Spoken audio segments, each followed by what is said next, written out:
So the next 20-minute audience insight is going to come from C-Sense, a company in Norway, and sales manager Birger Soiland. He's going to take a look at 5 steps to unlock the true potential of your audience data. Welcome Birger, please.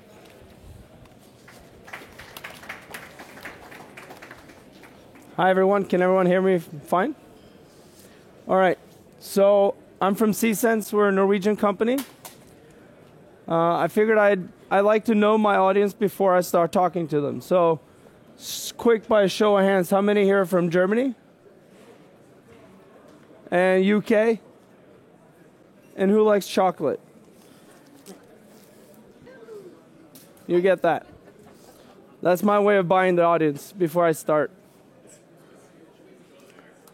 Okay, so I'm going to be talking about 5 steps to unlocking your data.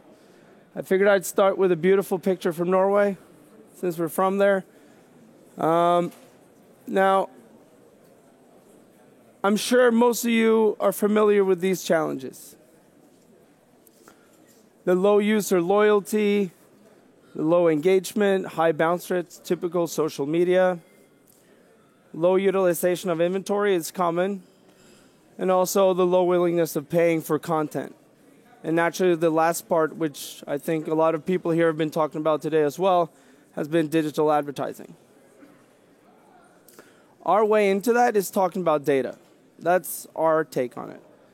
We can either come from a content perspective, or we could come from an advertising perspective, or growing now more and more from a retail perspective as well. I'll get into that a little bit later. But users do expect engaging experiences. They want that now. They expect it now. Across devices, at any time, tailored to them. So I made a statement. Data or die? It's all about information. And I'll give an example. I grew up with a dad who built a dry cleaning business. He built it from 1971. There's no internet. There was nothing like that. But my dad knew his customers very well. He knew where they lived. He knew their interests. He knew their clothing, naturally.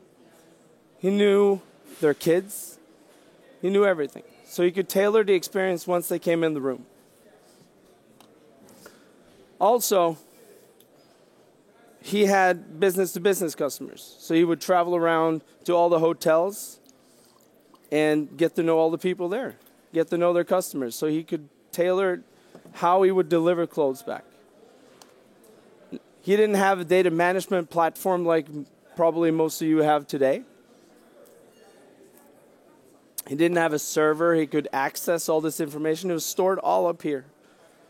Now we're talking a little bit more, it's bigger data now.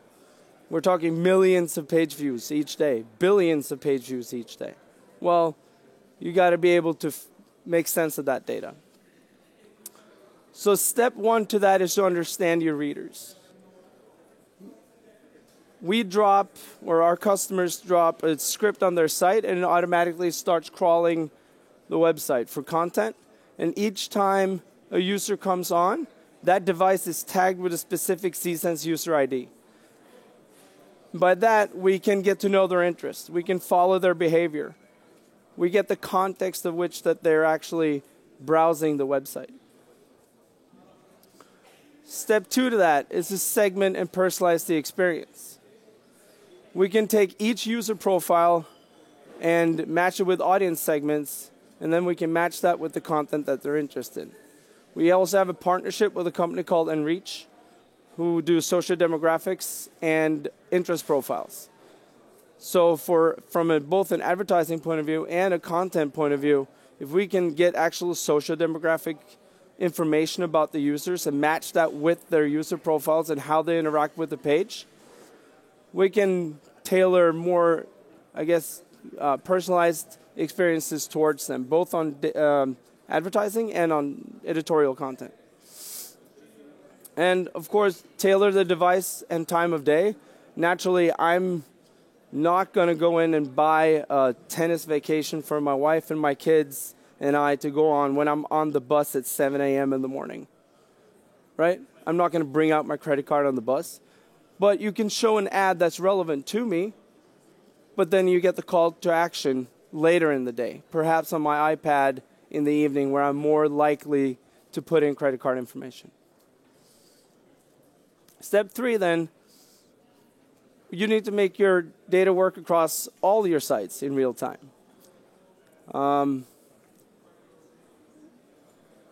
The behavior and habits of your users is something you can follow. And then you can create the relationships. What I like the most about this is to pick up where you left off. YouTube knows where I've stopped watching a video, so I don't have to watch all the way up to that again. I can start exactly where I left off. Same thing with Spotify, Netflix, more and more. But newspapers haven't gotten there yet. Well, you could soon. And we don't think it's about mobile first or prioritizing your printed or prioritizing your digital. That's not what it's all about. What it's about is to think about your customer first. What do they want? It's like with your wife or your husband. What does he or she want? I think that's more important than what you want. Step 4 then is to engage with your audience on existing and new content. The reason why I brought this step is that we see a lot of publishers with evergreen content that never really surfaces again. Content that's just stored and never gets any page views, or not that many. Well, if we can bring those articles back to life again, based on profiles, based on social demographics, based on their interest profiles, both anonymous and known users, then that content actually you can add value to that content again.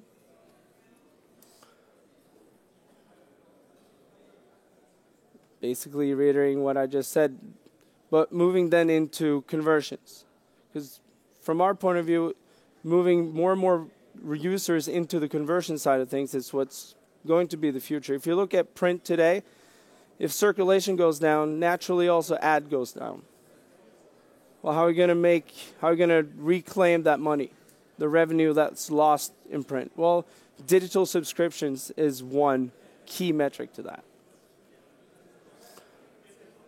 So monetizing your audience is naturally the last step. Targeted advertising, we increase engagement by showing them content that they actually like. Then we develop loyalty, and then we can start subscription optimization. And this goes back to what my example with my dad too. His interactions with his customers made it possible for him to offer them better promotions or better user experiences. The same thing goes for publishers. We deeply believe in that from a data point of view. So if I want you to remember anything from today, this is the slide. Subscription optimization, targeted advertising, conversions, loyalty, and engagement. Everything here translates into money.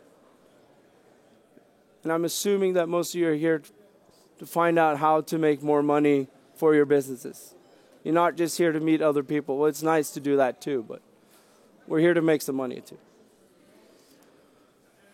We made money, or we've created that scenario for many of our customers.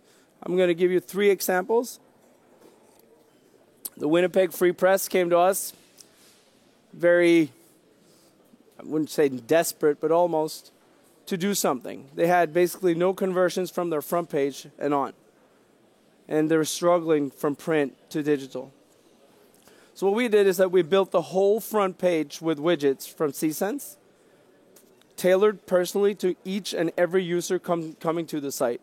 So after X amount of articles, you're encouraged to log in because we want more data on that user. So that we can also interact with the CRM of our customers so we know even more about them.